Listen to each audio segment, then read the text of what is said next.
Dear friends, this figure that you see here, this particular picture that you see here, this was tweeted out by the Royal Swedish Academy last evening as the Nobel Prize in Economics was announced. Okay, so if you understand, and today we'll be taking a look at the whole scope of the work of the individual, and so who was awarded the Nobel Prize in Economics last evening. All right, so let's understand and see this figure first. So you have a couple that's walking, and then you see that, well, one wears off, is engulfed in parental responsibilities, the other carries on as they were supposed to, right? So when you look at the press release that is put out by the Royal Swedish Academy, the Nobel, okay, what they have said is it has been awarded to Professor Claudia Golden. She is currently teaching labor market studies in Harvard, and she has been awarded the Nobel Prize in Economics for what?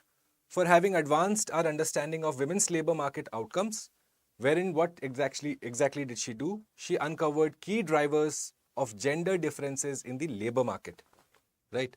So we'll go ahead and understand what exactly was the body of the work that Professor Claudia Golden carried out, okay? What are the theories that she's putting forward? What are her exact, say, research? Obviously, there's a lot of research that she's done, but we'll seek to understand the basic tenets of her theory or her idea regarding, say, the pay gap that exists between the two genders. Okay, and not just the pay gap, but also the resultant consequences that come out of that gap. Okay, what is the labor market participation of each party, right? So that is going to be agenda number 1. Welcome to the Indian Express Explain, guys. My name is Bhuvan Apurva. This is the English channel of StudyIQ, and herein we take a look at the explain page of Indian Express in detail, seeking to go above and beyond what's written in the newspaper, right? So let's get started with the first discussion that I have for you. And like I've introduced to you, so let's go ahead and understand them first. But before, this is where you go ahead and connect with me. If you have any particular doubts or any particular questions regarding whatever we discuss here today, I am available on Instagram, right? Okay, let's go ahead and understand this discussion now.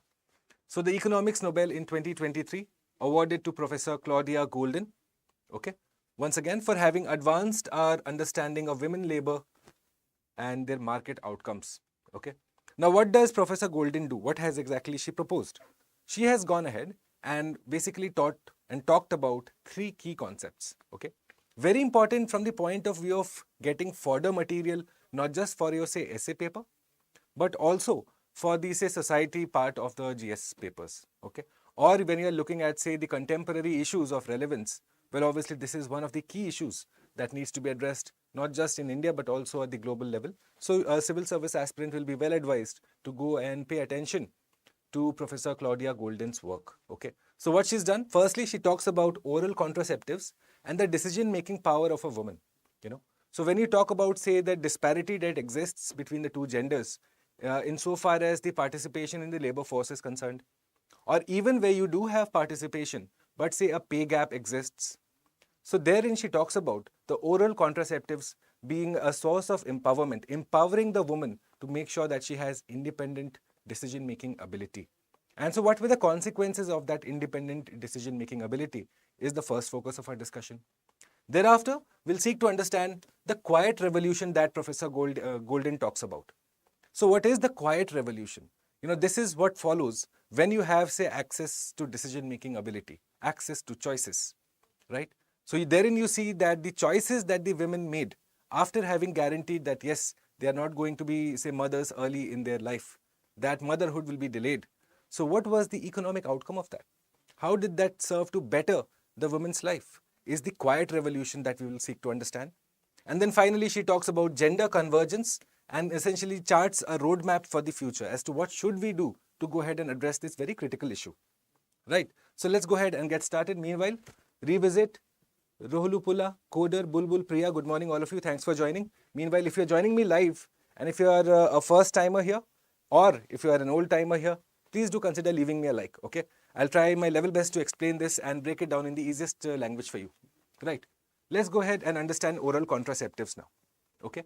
So what does it say? It traces the profound influence of oral contraceptives on women's life choices, especially around work. This is the scope of Professor Golden's work, okay? That she is looking at a health accessory, So you have, say, different type of birth control measures. You have, say, inner contraceptives, you have outer contraceptives, right? You have diaphragms, you have intrauterine devices, you have birth pills. She talks about the birth pills, the contraceptives, okay? And she says the oral contraceptives have had a lot of effect. Why? Because firstly, you get the choice, the ability to take a choice, make a choice, okay? So what does she say? By the end of the 1960s, now one thing you need to understand is that the work of Professor Golden, right? She has gone ahead and taken a historical perspective of this whole issue, okay? Which means that her statistics often start from, say, the 1950s, 40s up until, say, 2020, okay? So given the large sample size of information that she's relying on, the outcomes of that are pretty relevant insofar as, say, the understanding of this particular issue is concerned, okay? So let's look at it. She says that by the end of 1960s, you have this advent of the oral contraceptive pill. Now that is available to the woman. So what happens next is what she says, that, well, women could exercise greater control over childbirth and actually plan careers in motherhood. Up until then, you did not have this that was available to the woman, thereby limiting her ability to go ahead and have a choice of whether to have a career or start a family. Up until then, it was almost a singular choice that was ahead for the woman.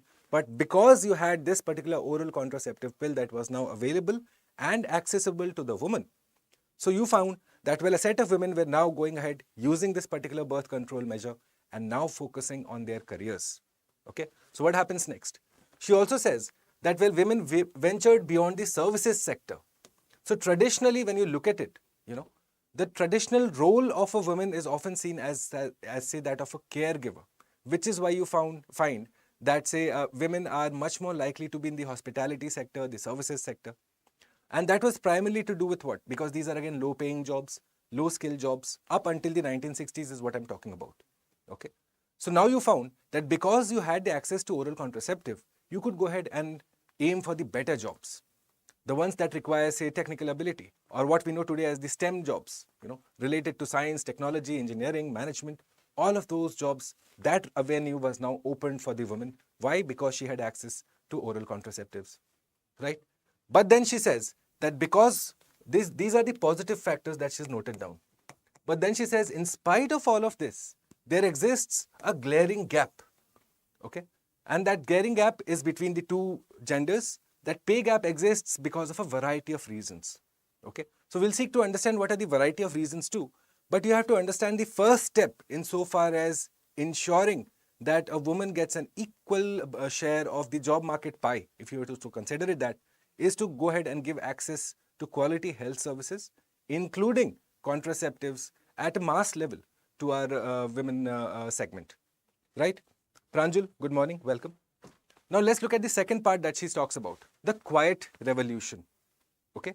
Very, very critical. And what she says is that the revolution since 1970s, three characteristics of the quiet revolution. Number one, women's increased commitment to higher education and professional careers. Why? Again, arising out of the fact that in 60s, you had oral contraceptive pills that were made available, right? The choice I was talking about. Up until then, it was a singular choice, right? But now you have women who are going ahead and pursuing education, pursuing their careers, okay? Next, delaying marriage and motherhood. Once again, what you find was, in the pursuit of career, motherhood took a back seat, right? Number three, a greater focus on building careers before starting families, right? This is what she's saying is the quiet revolution. So until then, when you go ahead and analyze, say, Professor Golden's work, she has gone ahead and categorized this whole issue chronologically in, say, a total of three particular stages, okay? She goes ahead, the first stage is obviously, say, the liberation, the whole evolution of women folk graduating and having, say, access to quality healthcare. And then in the last stage, she says, is now the revolutionary phase, where women are exercising self-decision-making, control over their bodies, control over their decisions, over their careers, over their choices, right?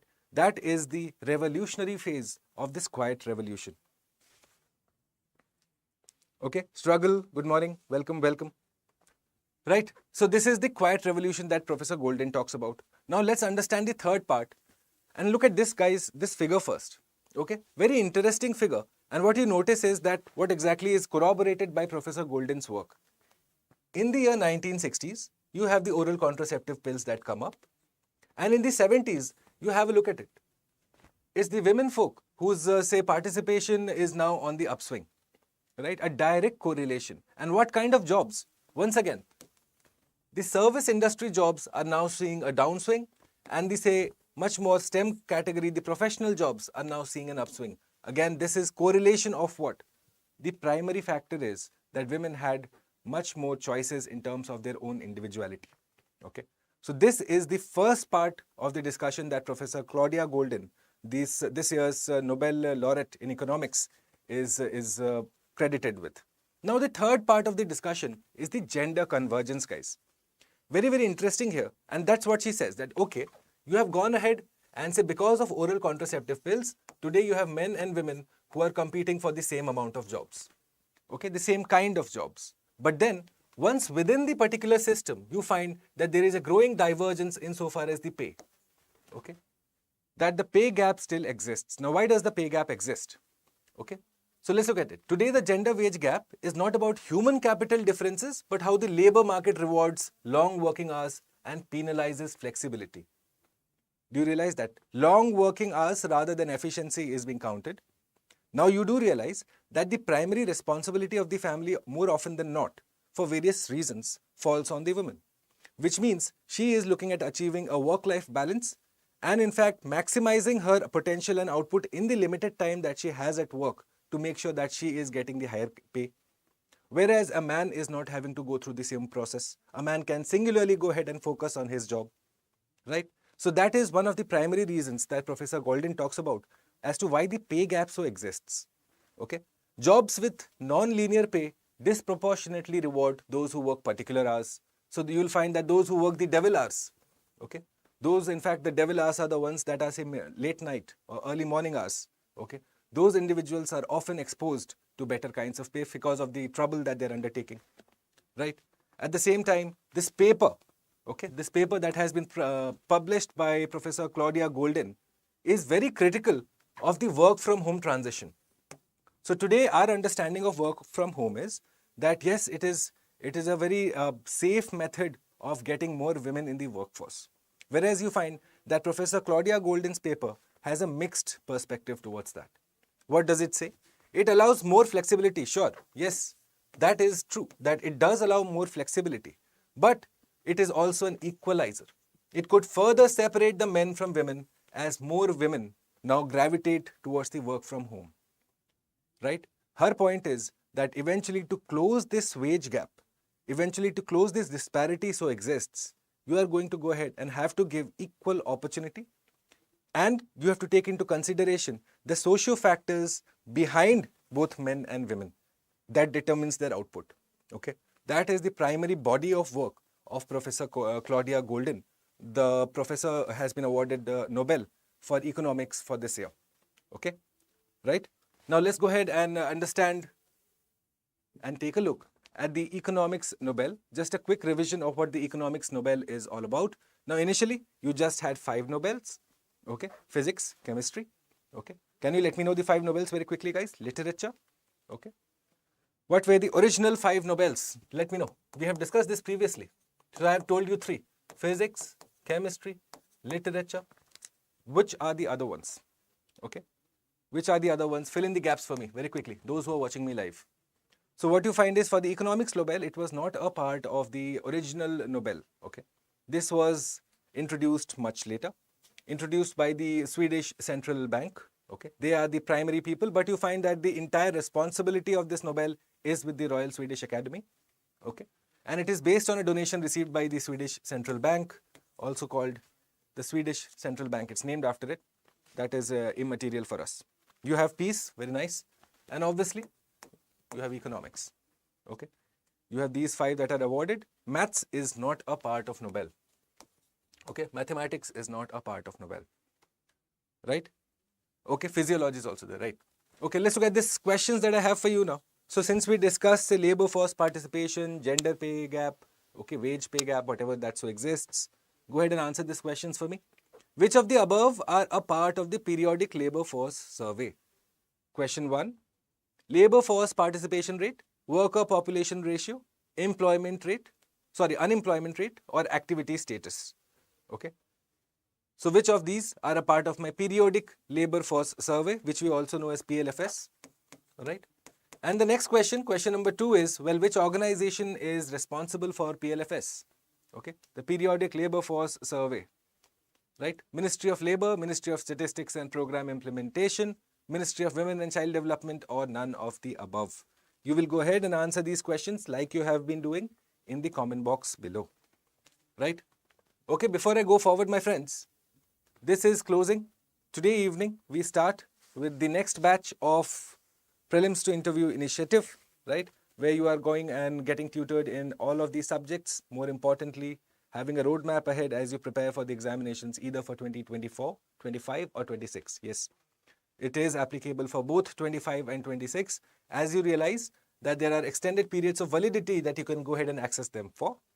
Right? Go ahead and take a look at the course deliverables. Seats are limited. Time is running out. 6 p.m. this evening is the orientation class. If you decide to sign up, and if you understand the way we communicate here at StudyIQ, it's eventually going to be building your concepts. Go ahead, use the code BALIVE, BA Live. Okay, that's going to assure you a very good discount. And well, we get started with your preparation together. Right? So 6 p.m. this evening is when this foundation batch closes. Right, my friends, to the second topic. Now we move our ship to the second topic, and this question is from this year's mains, my friends. Okay, have a look at this question for me. General Studies Paper 1 question says, explain why suicide among young women is increasing in Indian society. So once again, like I always do, more often than not, I give you questions to go ahead and send me your answers. This is the mains question that I have for you today. For those of you interested, you can go ahead and send me your answers to this on my email ID that you will find earlier in the program, or we'll also go ahead and share that at the end of the class. Okay, you can send these answers to me. Now I'll go ahead and discuss. Well, how are you going to go ahead and approach this answer? Why? Because today is the World Mental Health Day. Okay, today is World Mental Health Day. What is the theme? First, let's understand that, and thereafter we'll seek to understand what are the key problems that are augmenting this problem amongst women in India. Okay, that's going to be the thrust of our entire discussion. Once again, the question for you, explain why suicide among young women is increasing in the Indian society. 2023, by the way. This year, just a couple of weeks from earlier from now, is this question that was asked in the mains. Meanwhile, the theme for this year, mental health is a universal human right. Okay, this is the theme for this year. Now, how are we going to go ahead and address the whole question that I have for you? The question of mental health and women. Okay. So now you will have different strategies for answering this question. I am going to go ahead and introduce a particular strategy to you, which is to go ahead and link mental health of women with firstly our Agenda 2030 goals. Okay. This is the first thing that you are going to do, because once again, eventually any development or any discussion on mental health has to integrate all the other stakeholders in this discussion. Okay, a mental health is a problem that arises, that has its roots in other problems that surround an individual. Okay, it never occurs in a silo. So we'll go ahead and address and straight away link it to the best of our understanding to Sustainable Development Goals, Agenda 2030. Okay, that's going to be number 1. And number 2, thereafter we'll take a look at the inequality that exists insofar as the mental health for a woman is concerned. How are, say, they at risk or much more at risk than, say, a male individual? Okay, these are the 2 methods in which I seek to address this question. Right? Let's get started and understand this problem from the roots. So first, we are going to go ahead and link it to Agenda 2030. Okay, the Sustainable Development Goals. Okay, so first let's understand a few key facts now. First, women are worst affected, okay, with reportedly 1 in 5 of them experiencing a mental health issue. Okay, it could be depression, it could be anxiety, any number of issues. But what you find is that in terms of the global outlook, women are much more at risk than men. Okay, the number is 1 out of 5 who is currently experiencing mental health issues. Right? Now let's look at it. Number 2, mental health agenda. Firstly, like I told you, it's not just about, say, going and giving, say, access to a hospital. It's not as simple as that. Okay, It's not just services that you're looking at, that you go ahead and speak with your problem to someone and that is going to sort out the issue. Well, yes, it will in the short term, yes. But in the long term, it does nothing to solve the problem of the mental health that might be prevalent in the other segments of the society. Okay. So the problem is, and what you should address in your answer is, that the common social and economic realities, each of us has a different reality, different pressures of life that exists on us. Okay. And that is much more in the case of women. Once again, why? Because as men, you will agree that we tend to focus singularly on, say, our academic careers or our professional careers. Number one. Okay. Number two, a woman has to focus on her academic career or her professional career, plus what is construed as her responsibilities to the family. Right? So therein is the inherent divergence that you find insofar as the discussion of mental health and its effect on both women and men is concerned. Right? Now let's go ahead and understand the linkages, because this is how we are going to frame our answers. Okay? The mental health has to be linked to my sustainable development goals. And how are we going to do that? Well, I have made it as easy as possible for you. First, SDG goal 1, the no poverty goal. Now please realize this, poverty, as a very famous founding father of our country had said, is the root cause of all evils. Okay? And that is quite true, in fact. That statement holds true then and holds true even today. So the first goal, the Agenda 2030, the SDG 1, if you have poverty, if you are poor, if you do not have access to, say, the basic resources that you need to sustain life, living with dignity, that's going to cause pressures. That's not going to be a fun way to live, which means straight away, my poverty is intrinsically linked to mental health. Number one correlation. Okay? And we'll remember this because, again, from poverty, I have the various other facets now that will be linked to mental health. Okay? So SDG 1, mental health conditions closely linked to poverty. Let's look at SDG 2, the zero hunger goal that Agenda 2030 has. Okay? Once again, if you do not have food, right, are you going to be at peace? No. Straight away. Because you do not have food that arises out of poverty, you are looking at mental health problems. Right? Good health and well-being, that you have access to, say, the community health resources or doctors or institutional frameworks. If you do not have that, imagine if your family member needs access to a hospital and if you do not have any access to any hospital because you live in a poor region, right? That's going to be having not just consequences on your physical well-being but also your mental well-being, right? Number 4, quality education. So why is mental health important? If your mental health is good, are you not going to have better learning outcomes? Are you not going to be at peace, which means you are going to learn better, perform better as a student, right? But once again, what you realize is that with people with mental health conditions, will they experience barriers?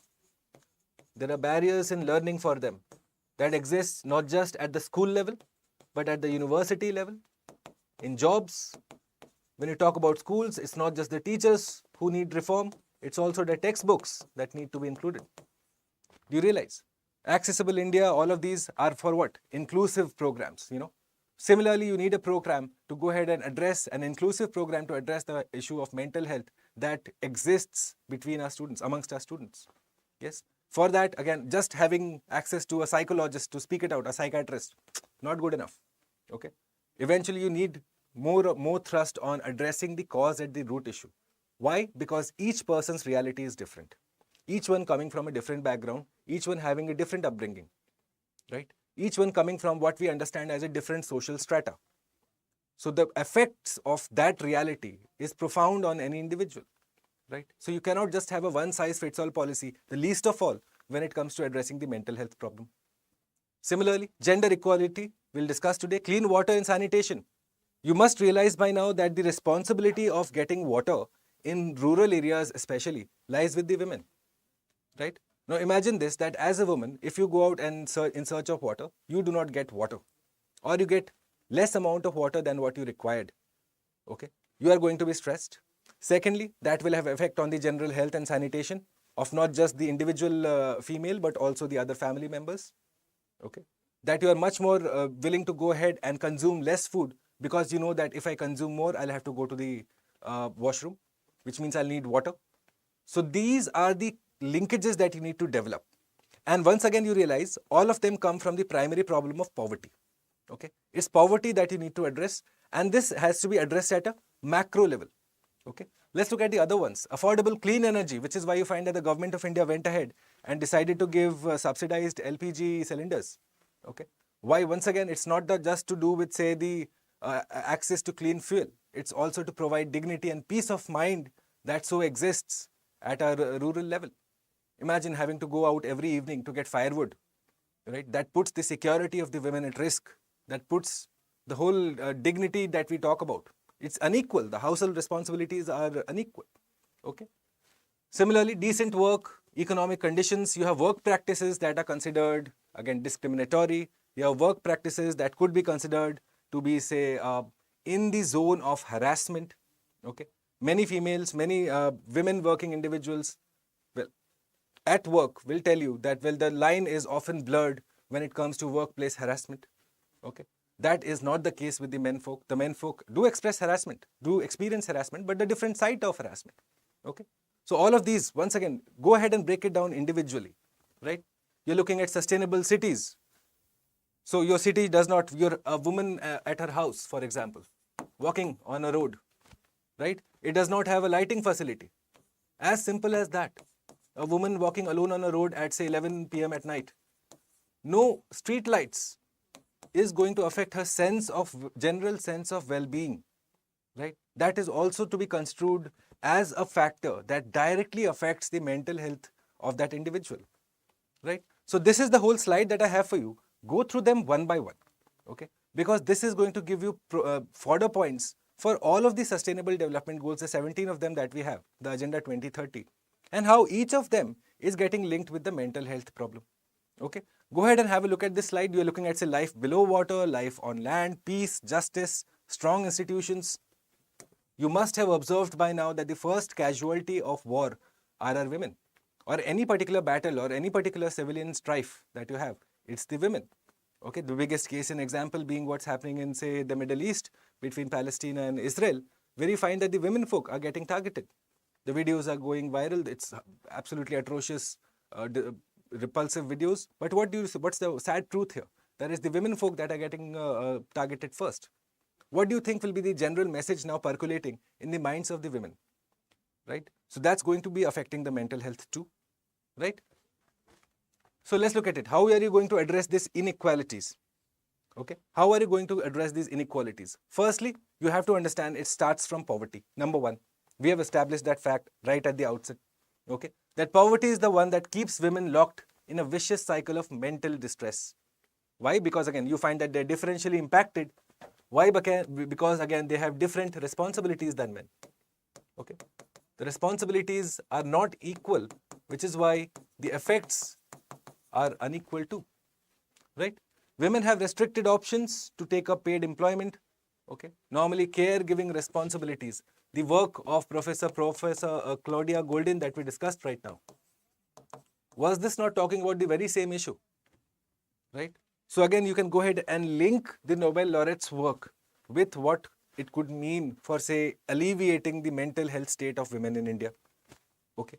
Point 3, women tend to populate sectors that are low paying, okay, household duties, the service industry essentially, the service hospitality industry primarily. You're looking at nurses, okay, waiters, you're looking at cooks. All of these industries, you'll find that women folk are primarily included, okay. Next, economic decisions. Now, what do you realize? That even so a person is female is in a particular job, even then when she's making money, what you find is she's spending her money on her husband, or her kids, or her parents. Okay, that nothing is getting left for the particular woman. Okay, no money left for her. So once again, what you realize is that this is an unequal battle that she is facing. Okay, this is not an equal battle that is confronting our women folk. Right? Let's look at the next ones. The income related deprivation. So you have no money. So no money, which means no food. Less food, which means nutrition affected. Okay. Which means again, it's a stressor, which means mental health increases here. Okay. Mental health increases here, showing a downward trend. You have general nutrition that is going down, which means you are more likely to go ahead and have weaker babies, weaker mother. Okay. You are looking at instances of, say, postpartum depression. Okay. And thus you will have, so what is known as psychiatric morbidity, which means you have a particular disorder now. You know, you will have, say, anxiety disorder, or you have all of those particular kinds that exist. You know. So why is a woman reaching that stage? That again, the whole conversation starts from poverty. Okay. Not to say that the urban woman who is probably sufficiently privileged does not have mental health issues. Okay. That is not the, say, implication of this discussion. But then what you need to realize is that the effects of the women folk across, say, age segments, across the rural-urban divide that we know of, is deep and profound. Okay. An urban woman faces a different kind of reality, which is why their mental health or the problems that they're confronting will be different. Okay. That, say, the health issue that we talk of is a common factor that links both. The sense of security is a common factor that links both. Maybe access to energy is a factor that is divergent in both the subcategories. But then this is the primary, say, takeaway that you should have, that all of these essentially arise from the one single point, that is poverty. Like I told you, water poverty, guys. Yes, women are responsible or primarily understood to be responsible for going and sourcing water from, say, the nearby forest or lake or stream in, say, rural areas. Right? So is that not a stressor straight away? Arka, good morning. I'm good. How are you? Welcome, welcome. Do you realize that she is given that responsibility to go get the water? Okay. And thus, if the water is unavailable, not to the expectation that she is going with, is that not going to be a stressor that's going to affect her own mental health well-being? Right? Let's look at the other factors. Inadequate sanitation. So you don't have water, which means your sanitation is affected now. Okay. Like I told you, women folk will consume less food so that they do not have to go for their daily ablutions. Okay. So if you're consuming less food for the fear that I'll have to use water, which means your nutritional outcomes are going to be extremely low. Right? These are the on-ground truth that you need to replicate in your question papers, in your answer sheets. Okay. Harassment at workplace. The students who are watching this, those who have work experience, go ahead and analyze for yourself. You need not comment it anywhere or let anyone know. Obviously, harassment should be reported at the right place. But then you do realize that it's a sad truth that exists in workplaces, not just, say, private offices, but public offices too. Right? And that line is quite grayed out. Okay. Struggling to face safe transportation, inadequate road lighting, as simple as something as that. Okay. Poor reproductive health, postpartum depression. All of these are what? So mental health is not just to be looked at from the health perspective, guys. Okay. Your answer should also reflect this. That is not just a health problem. It's a problem that is related to, say, it's to be construed as a socio-economic problem. Okay. It's a socio-economic problem. And the connotations of that are profound. So you look at the connotations of it that's tied from poverty. You're looking at, say, health. You're looking at food. You're looking at water. You're looking at sanitation. You're looking at nutrition. You're looking at safety. Right? So many further points that should have been included in that answer that was put forward in the UPSC mains GS paper 2023. Right? I hope you are able to understand how to generate further points now. Many students may have gone and done this sub-categorization in their heads.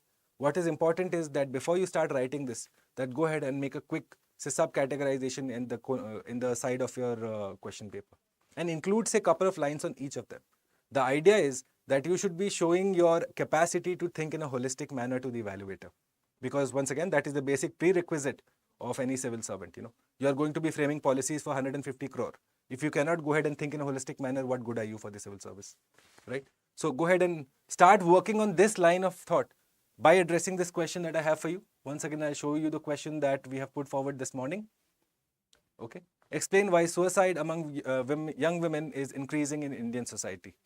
Right? So go ahead, address it. I've given you the fodder points for all of these discussions. Arka, thank you for joining. बहुत अच्छा लगा आपसे. Correct revisit, you're absolutely correct.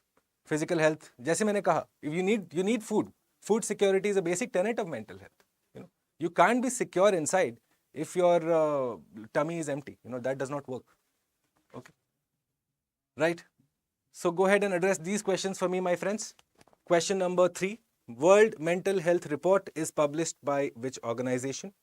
Okay. You are going to go ahead and answer this for me. Global Mental Health Report Is it the Mental Health Million Project? Is it the World Health Organization? Is it Doctors Without Borders? Is it International Red Cross? And question number 4, mental health includes what? Does it include individual abilities, collective abilities? Only A, only B, both, or none of the above? This will tell me, if you get this correct, this will tell me whether you understood the whole discussion or not. Okay. And for those of you interested, once again, go ahead and send me the answers to that question that I posed for you. It's a PYQ from this very year. And since today is World Mental Health Day, take out 15 minutes, 20 minutes to answer that question. You will be benefiting in the long run. Meanwhile, before I go on to my third topic, my friends, I had done a video on Sunday, okay, on terrestrial ecosystems, wetlands, estuarine ecosystems, right? Go ahead and see this entire discussion. It's a 90-minute discussion. We have gone ahead and defined each and every biome, each and every wetland, each and every type of mangroves, okay? Questions that arise out of it have been discussed. Have a look at it and answer the questions that have been put forth in this discussion in the comment box under this particular video. Okay, this is just a brief reminder for all those of you who were asking me for the Aranya series. Right. So Palestine and Israel is in the discussions. It's in the news for the wrong reasons. But one thing that is making the right news is the Iron Dome of Israel. Now, we all know what the Iron Dome is. If you do not know, well, it's a very simple procedure. Okay, that you have an incoming missile that is, say, launched by either Hamas or Lebanon, that's headed towards, say, a populated area that is in Israel. So now how does Israel go ahead and defend itself? Well, it has created the Iron Dome system, wherein to counter this particular incoming missile, you have a particular counter missile that is launched by Israel. It collides mid-air, thus neutralizes the issue, the threat mid-air. That particular missile does not get to reach the surface of Israel, thereby saving lives and property. Okay. Now, this has been in the news. Why? Because you found that many countries have been queuing up to go ahead and get this particular, say, tactical weapon system for their own countries. Okay. So, as of today, if you have to go ahead and analyze the countries that have access to this particular Iron Dome defense weapon system, you are looking at Azerbaijan. Okay. You have India. Okay. 2017, in fact, the Prime Minister of Israel, Netanyahu, Prime Minister Benjamin Netanyahu and Prime Minister Modi went ahead and signed a memorandum of understanding to go ahead and essentially get this, source this from Israel for the Indian security infrastructure. Then you are also looking at the US of A. Okay. So these are some of the countries that have currently this Iron Dome system. Now, what you need to understand is, first things first, that the Iron Dome has a short range. Okay. It is mobile and it has a short range. So which means what? That eventually it is able to go ahead and traverse a particular area. It is mobile, but its range in which it can function efficiently is not very high. Now, in terms of the Indian security defense infrastructure or the theater that we look at, say our western borders, okay. So this is being hoped to be used as a quasi-tactical missile in, say, localized warfare. You know, that you are going to defend yourself against, say, incoming missiles in a local theater, in a local area space. But you realize that when we do go to war with a particular country, in India's case, because of its expansive land borders, okay, that this you will require several batteries to have, say, efficient levels of umbrella. You know, if this is, say, your entire boundary, okay, and if this is the entire range of a one particular, say, Iron Dome, you are going to require several of them to make sure that you have gone ahead and covered the whole area, in spite of the fact that they are, say, mobile, right? So the point is that what you find in, say, the Israel-Palestine particular crisis that is going on, that Palestine now is going and launching rockets from different directions.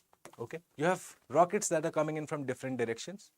So now it is being postulated by many defense analysts that they may have found a way to control their own rockets. The Hamas or Lebanon, for example, the rockets that they are launching at Israel, they have gone ahead and found a way to control their trajectory mid-air, which means they are able to avoid this collision that would ideally happen because of the Iron Dome system, right? So this is one of the primary, say, shortcomings that is now being categorized or spoken about, that the Iron Dome is not able to function as efficiently as claimed by the Rafale systems. Okay, 90% is the success rate, the hit rate of the Iron Dome. But this was when your particular incoming missile was coming on a fixed trajectory. Okay. But now, if the trajectory of this particular incoming missile can also be manipulated, then what happens is that the Iron Dome missile that has started, the Tahir missile in fact, okay, it's called as the Tamir missile. So the Tamir is essentially going on a fixed trajectory to go ahead in the hope that it is going to hit the incoming missile from Hamas. But because Hamas is able to go ahead and control the trajectory mid-air, so the efficiency might be taking a hit. Okay, so we'll go ahead and discuss more of what Iron Dome means in the coming days, obviously at a later time when we do have more information on this, but I wanted to go ahead and introduce it to you regardless. Right? Let's look at this question that I have for you guys. Question number 5. Which of the above are characteristics of the Iron Dome defense system? Number 1, mobile. Number 2, is it short range? Number 3, is it suitable for large war theaters? Okay. And question 6, which of the following countries has acquired Iron Dome from Israel? Okay. India, USA, Azerbaijan, or all of the above. If you are following the discussion, if you are listening to the discussion, these questions should come easy to you now. Right? Right, that was the 3 topics that I had for you today, but don't go anywhere because you'll find the PDF of this entire lecture uploaded here at around noon. Meanwhile, let's go ahead and take a look at the questions of yesterday. Okay. Yesterday, we discussed the Israel-Palestine conflict, specifically with the point of view of India. And so, what is Zionism? Is it the re-establishment of a Jewish nation or the development and protection of a Jewish nation? So what you find is that, well, these two are the primary tenets of Zionism. This has been so achieved, and well, this is in progress. Okay, that the Jews should have a home for themselves, and that is the primary aim of Jewish nationalism or Zionism. Okay, so in this case, both are correct. India and Israel have set up an India-Israel Center of Water Technology at IIT Madras. Water is a key area of convergence between India and Israel. Okay, Israel has substantial experience of using water in arid and semi-arid areas. Okay, and thus that transfer of knowledge is happening at an institutional level at this institution IIT Madras. Right? Let's look at question number 3. Yesterday we discussed L1, L2, L3, L4, L5, the Lagrange points.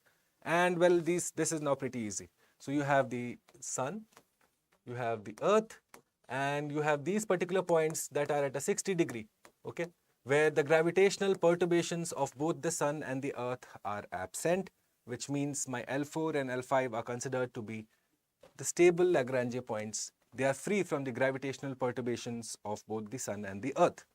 Okay.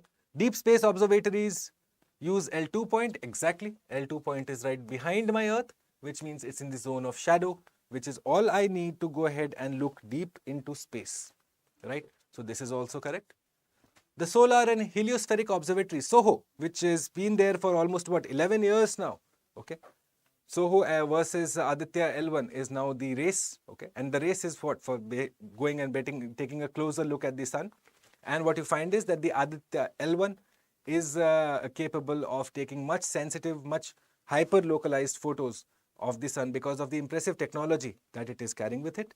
So it is in fact in the L1 point. This is also correct. But SOHO was not launched with Roscosmos.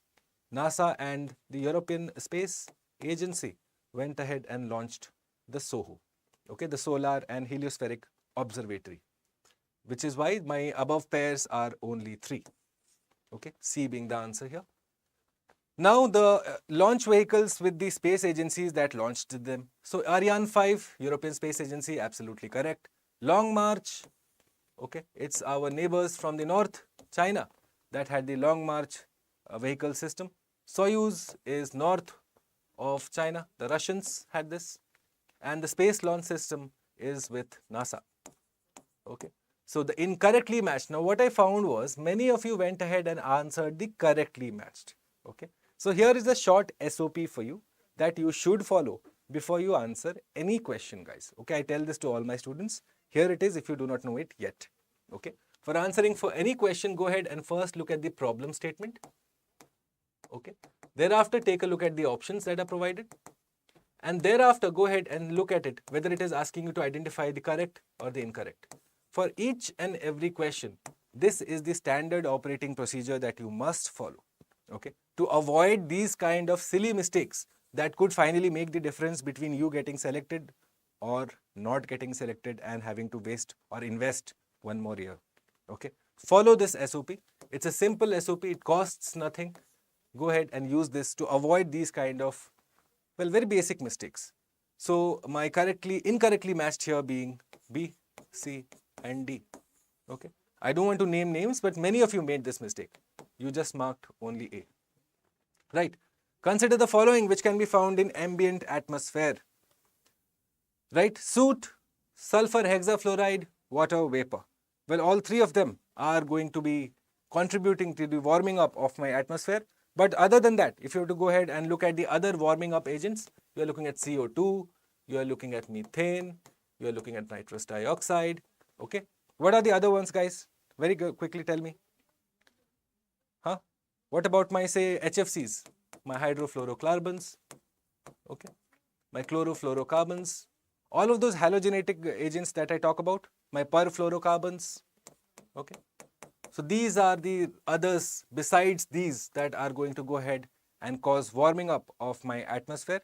And what you find is that, well, you have specific protocols that go ahead and address each of them. So for example, CFCs, you have the Montreal Protocol, okay. This is how you're going to be studying this, guys. You're just not going to read this. You're going to address and you're going to understand, well, what has the international community been doing for each of them? If these are so dangerous, what have we done so far? So what you find is for the chlorofluorocarbons, we have the Montreal Protocol that is in place, right? What about the hydrofluorocarbons, the HFCs? Don't we have the Kigali Amendment? Yes or no, guys? The Kigali Amendment, don't we have that? True or not true? Right? So this is your primary approach towards understanding, say, environment. You will not just stop at giving yourself a pat on the back by saying, I got this correct, this previous year question from the year 2010. Okay, that is fine. I expect you to get this correct. But then go a step forward and will note down the rest and see what the international community has been doing in addressing each of them. Right? So again, this was a pretty easy question, and these are my star individuals. Individuals who have been very consistent. I must thank, I can recognize names now. I remember names of almost all of these names who have been regular in answering these questions, and I hope you are benefiting out of this. More importantly, it's leading to increased question solving ability and knowledge. Right? So Monica, Pooja, Vidisha, Vignesh, Avinash, Niraja, Harshit, Shubham, Gopesh, Vaishnavi, Lekam, Crystal, Mandeep, Tanish, Kavya, Akansha, Coder, Kalyan, good to see you, Kalyan, your neighbor, Ayush, Aditya, Akshay and Rahul. Rahul, once again, thank you. All of you, thank you so much. I couldn't have asked for more from you guys. You have really been consistent. Go ahead, keep answering. Try and see if you can answer the mains question of today. Okay. If you send me your answers today, hopefully I should be able to get back to you by Saturday evening or Sunday. Right?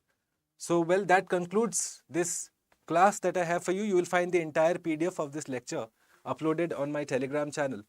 Bhuvan StudyIQ is the name that it goes by. Send in your answers for the mains question on this particular email ID. You will have a response for me by, say, Saturday or coming Sunday. Right? Any other questions? You have my Telegram ID. And I hope that this was a learning experience for you, that you understood the concepts that Professor Golden was talking about, that we can go ahead and learn more about and do about the mental health issue of women in India, and exactly whether Iron Dome is going to be beneficial if applied in the Indian security scenario. All right. On that note, it's a wrap from me, Bhuvan Apurv Jha, this morning. I'll see you tomorrow morning, 8 a.m. on StudyIQ IAS English in the next edition of Indian Express Explained. Thanks for watching.